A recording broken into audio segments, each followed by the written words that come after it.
Ignition sequence starts. 6, 5, 4, 3, 2, 1, 0. Liftoff. We have a liftoff.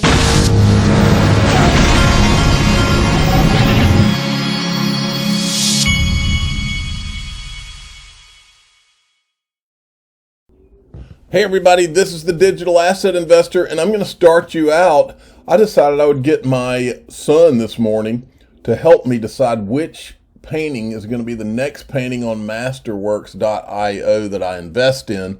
And so he literally rolled out of bed and came in here and helped me pick this out. Listen to this. I have my son here, and we are on Masterworks.io, and he is going to pick out which artwork that I'm going to invest in next. And so we're going to scroll down this list, and then he's going to pick it. When you see the one you want, you tell me which one you want me to invest in. I think there's about 7 or 8 choices. So this, or this, or this. I like that one. Which one? This one? No, the one on top of. All right, you can't choose that one. That's the one in this list that I've already bought. Okay. So I'm going to go back down one more time.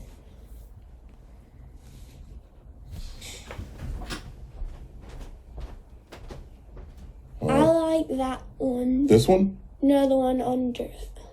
You know what? I think I actually bought that one too.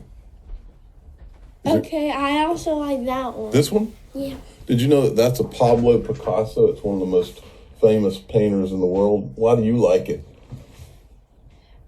Because, I like it because it has a lot of colors, and it, kind of doesn't really look like a human, but. What does it look like? A mime. It looks like a mom? From what I see. Okay, cool. All right, so that's the one he picked. This is the offering circular that Masterworks puts out on each one of these paintings. And so this is the one that I'll be investing in next. I looked at it a few weeks ago, I think, but I don't think I bought into that one. I don't think I have yet, but I was looking at it. Anyway, he picked it, so now I'm going to for sure. And by the way, the Masterworks.io is one of my sponsors, and there's a link to this in the top of the description of this video, and you need to check it out. Now, I have tons of interesting things today. The first one is this. Time Magazine put Vitalik Buterin on the cover, okay? And this is an obvious PR move that's going on because of all of the things all of the truth that social media has been putting out there on the whole Ethereum founding and all of that. So it says Vitalik Buterin co-founded Ethereum. Now he's fighting for crypto's future. Okay. And so it's got the prince of crypto has concerns and all this. Well, I know what his real concerns are. His real concerns are that the truth of how this thing was hatched and about the disguised whales and all of that is being exposed. That's what they're worried about. And by the way, my objective never has been, I own some Ethereum. My objective has never been to tear Ethereum down, and it's not now. My objective is to get the level playing field that these creep shows that run this country should have given us in the first place. Okay, we shouldn't be having to go through this. If there wasn't obvious bad stuff going on, then we would have had a level playing field 3 years ago. But somebody decided they wanted to do it a lot in the more shady route and try to create a monopoly and try to box other things out that are better technologies. And so that's what led us to here. Still, though, I do not want to tear down Ethereum. That's not my objective. I want a level playing field. That's all we ever wanted. And so these people have nobody to blame but themselves, because we're not stopping till we get the level playing field. Right, Gary? And so I tweeted out the article on him, and I said, no, now he's fighting to keep the house of cards built on whales disguised as decentralized Web3 from falling down. These PR moves won't hide the truth. This thing, if you go through this, it's nauseating. There's two things I'll point out in this. The first is they're trying to really pull at your heartstrings about what a great guy Vitalik Buterin is. They've even got a picture of him as a child. But if you look in here and you look at, there's a part in here where it talks about Charles Hoskinson, and they paint Vitalik Buterin as the good guy, and it literally has a feel of painting Charles Hoskinson as the bad guy. And I'm telling you, folks, I have looked into this from about 15 different angles, and Charles Hoskinson, in my opinion, was one of the only good guys in this thing. In fact, he's the only person that I know of. There may have been one other that left and didn't accept the Ethereum because he had a bad feeling about it. So make no mistake, Charles Hoskinson is one of the heroes in the situation. Now, I made sure to ask the Time magazine, how can you honestly write this article without addressing the giant disguised whales in the room? And I'm not going to play this because we played it a lot, but you need to watch it if you've never seen it. Because this is the video of Brad Garlinghouse and Joseph Lubin, where Lubin is trying to grill Brad Garlinghouse, if you can imagine that, about Ripple's sales of XRP when they've been completely transparent. And we've never seen the disguise. To this day, nobody has ever seen who the disguised whales were that bought in the Ethereum ICO. And there's never been an audit of consensus, to my knowledge, of their Ethereum. Where did it come from? How'd they get it? Or the Ethereum Foundation, or the Ethereum ICO. And this guy has the gall to be trying to point fingers at Brad Garlinghouse.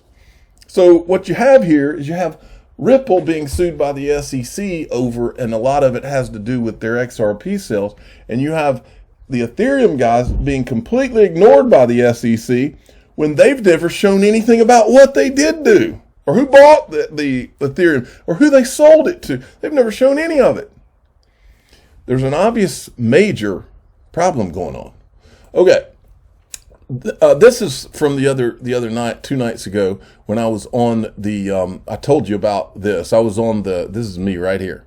I was on this round table, and this is a clip where Attorney Seal right here is talking. I want you to listen to that. He's talking about the smoking gun. This is about the SEC Ripple lawsuit and the 63 emails, I think, with that from Hinman and who he was talking to. I know Jeremy's had a few takes on it, but I honestly think, I mean, it seems like there's been 3 or 4 requests for these 63 emails to date with nothing being produced. And I know, now it seems that the SEC has sort of changed directions midstream from the Hinman speech being sort of his personal opinion to it being now more of a direction of where the SEC, making it more of a SEC official statement. So it's interesting. I honestly think there's a smoking gun in there somewhere that, they're going to go take all measures to sort of keep that smoking gun sort of buried, right? So it's been months now. I think when was the last time?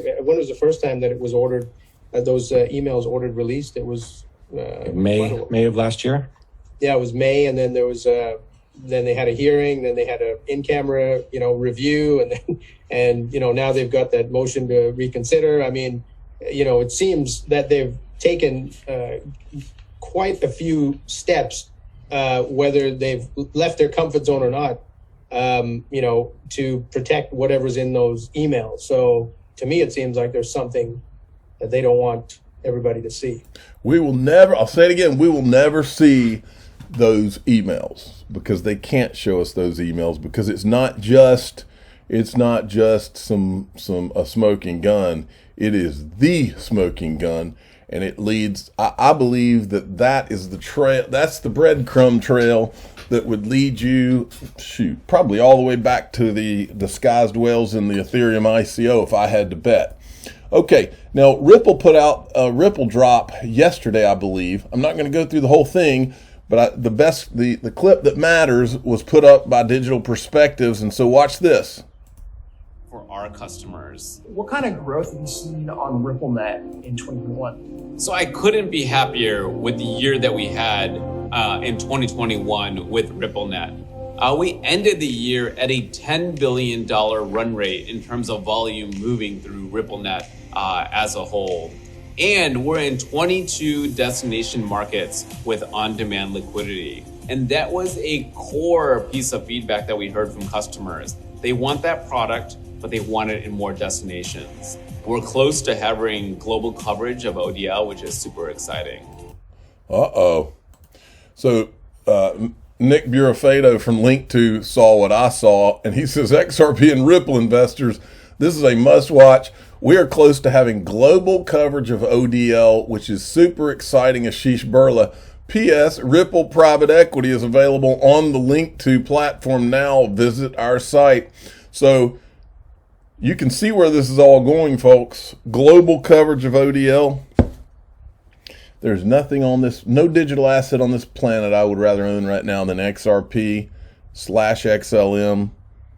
And I'm also glad I have my Ripple equity as well, which I got from Link2, linqto.com, one of my sponsors. Now, yesterday, all the Bitcoin maxis were up in a frenzy because of this clip by Elizabeth Warren. Mr. Levin. While you listen to this, remember, XRP and Ripple have been under attack for over a year now by the SEC, and these Bitcoin maxis have done absolutely nothing to help in fighting this fight. So keep that in mind as you watch this.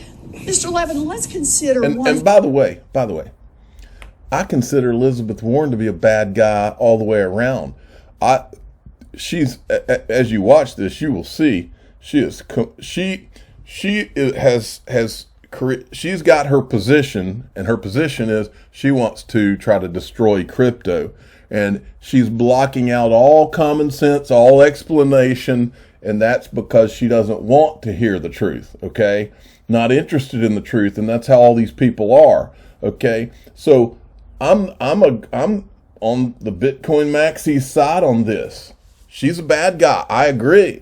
It's too bad that you people never once tried to defend anything about Ripple and XRP and what's been going on.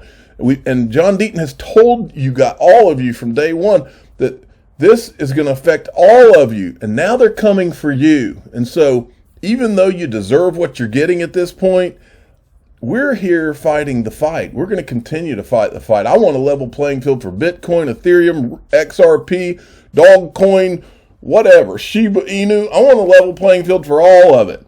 Just because you Bitcoin maxis did not want a level playing field for XRP does not mean we won't be here fighting the fight, because it's everybody's fight, and that's what John Deaton's been trying to say. Cronies, who already has $1 billion or so in crypto that he wants to hide from the governments that are enforcing sanctions on. Wait, let me correct myself. It's not everybody's fight. I'm beginning to think that the fight is actually all of crypto versus Ethereum, because I'm beginning to think, putting all this together, that the same forces that gave Ethereum the free pass and that went after Ripple are also now coming for Bitcoin and probably the rest of the industry, so that the whole crypto industry can be built on Ethereum. That's what I'm starting to think. So you Bitcoin maxis, you ought to be getting nervous and starting to help the fight. Oligarchs. Now, can this oligarch make it harder to trace his money if he hops from one blockchain to another, if he deposits those tokens into a couple of wallets that don't require him to provide identifying information, and if he uses a mixing service that launders his money with other people's money? Thank you, Senator. So the scenario that you describe, where an oligarch has $1 billion to be able to launder, requires significant amounts of liquidity to be able to obfuscate that amount of money through the use of cryptocurrency. In fact, many times we've been able to identify. I'm sorry, let me just remind you of what my question was. See, she doesn't want to hear it. Now, I'm not going to play the rest of that, but he basically tells her there's not even enough liquidity for these Russian oligarchs for all these people to to try to use crypto for their purposes. There's not enough liquidity for it to even work, and just blows her entire argument out of the water. But she doesn't want to hear it. She's not interested in the truth. She's interested in her narrative that the bankers, probably JP Morgan and the boys, have told her that she's going to tote. Period. Now, I also put this in. I said, notice Elizabeth Warren in her crypto tirades, she hasn't done squat about the Ethereum security issuance or the disguised whales in the ICO that founders helped hide. I'll just play you a little bit of this. You've probably seen this before. Look at this. ICOs are fraud, speculative, and speculation drives innovation. So they're very important in creating foundational infrastructure. Without registering with us. And folks somehow got comfortable that this was new and it was okay and it was not a security, it was just some other way to... They got comfortable, Jay, because you let the ICOs continue. You didn't go to the root of the problem, which was Ethereum, and stop it. And that's the question. Why didn't you? Money. Well, I disagree with them. So it is not new, it is new, but it is not okay, and it is not another way to raise money. Correct. Okay, so she was going after him and talking about all that back then, but she doesn't say a word about Ethereum now. Why is that? Now, also, we've got our hypocritical Chamber of Digital Commerce, who hasn't done anything to support Ripple in the SEC lawsuit, or John Deaton, who represents 65,000 plus XRP holders. They haven't done a thing. Perion Boring, who runs it, hasn't done a thing, hadn't lifted a finger to help in on these fronts. But the second that Elizabeth Warren comes out and just farts in the direction of Bitcoin, Perion Boring, she's right front and center on CNBC, and has to defend Bitcoin immediately.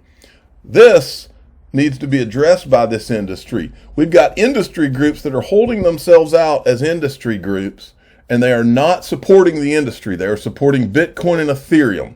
Prove me wrong. I want to be wrong. Prove me wrong, Chamber of Digital Commerce, Perion Boring. I want to be wrong. I want you to show how I'm wrong. Do it today. So give John Deaton a call. Get on board. Okay, this guy had tweeted this out. Time to call your elected officials. Now, they're talking about this Bitcoin thing. Now, I'm starting to put all this together in my mind. If you remember, just last week, the EU was about to propose legislation or something to ban Bitcoin. You remember that? Now, this week, we've got Elizabeth Warren going after Bitcoin. So I'm sitting here, my wheels are turning, and I'm wondering if the same people behind the Ethereum free pass, and you remember, I think I showed you a tweet yesterday where that Patrick Byrne guy said the Ethereum guys have been working with these same people at the EU that were proposing the ban on Bitcoin last week. He said that these same people have been working with them from day one. And so now I'm piecing all this together.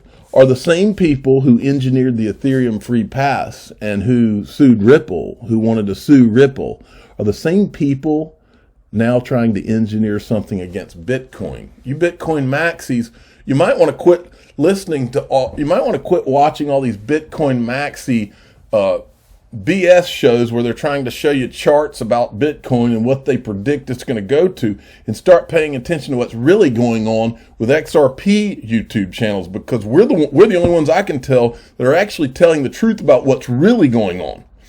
All right, moving along. Speaking of, the CoinDesk was gushing about this Aaron Wright guy in a tweet. Meet our Consensus 2022 speaker, Aaron Wright.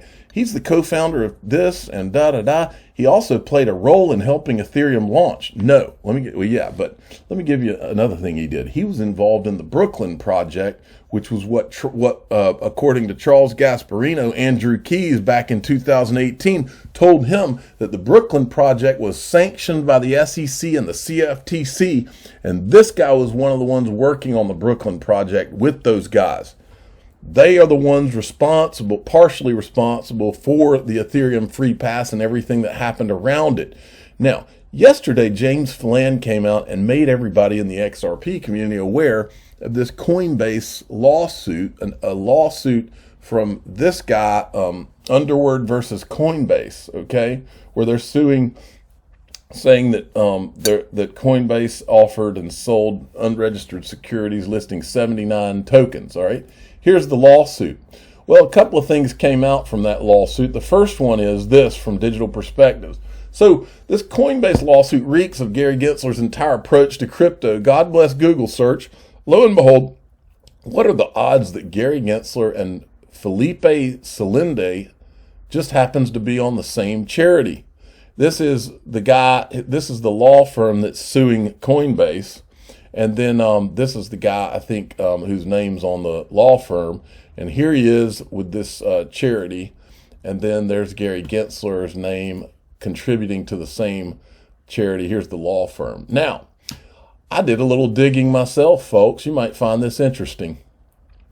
So the attorney suing Coinbase, the attorney that works for that Salinde firm, that attorney that's suing them, that's running this lawsuit, used to work for the guy from Maryland, where Gary is from, that was nominated Assistant Attorney General under Obama at the same time Gary Gensler was being nominated to head the CFTC. Small world. So this is the guy suing Coinbase. And then as you go along, his name is Jordan Goldstein. He was special counsel to the Assistant Attorney General of the National Security Division. This guy right here was the guy who's the Assistant Attorney General for National Security, David Criss. All right, check this out. This is from the Senate on March 25th, 2009, when Gary Gensler was being nominated to be at the CFTC. Here he is, Gary Gensler of Maryland, to be commissioner of the Commodity Futures Trading Commission. And right above him, David Criss of Maryland to be an Assistant Attorney General. There you go, folks. I'm sure it's all a coincidence, but it's still worth you seeing. And then I was looking around this morning. I said, you know what? We haven't seen Gary Gensler's calendar lately. And it turns out, it looks like we're almost 2 months separated from what we should have seen, because if you look here, Chair Gary Gensler, December 1st, 2021 to December 31st. So we don't have January or February of 2022. So I tweeted this out asking if anybody's seen it. I said, is the public calendar privileged now, or maybe it's his personal opinion? I'm a digital asset investor. I'm not an investment advisor. This is for entertainment purposes only. Please subscribe, hit the like button, tell your friends and family that I'm wondering if Gary Gensler's calendar, if they now call that privileged, or maybe he thinks it's his personal opinion.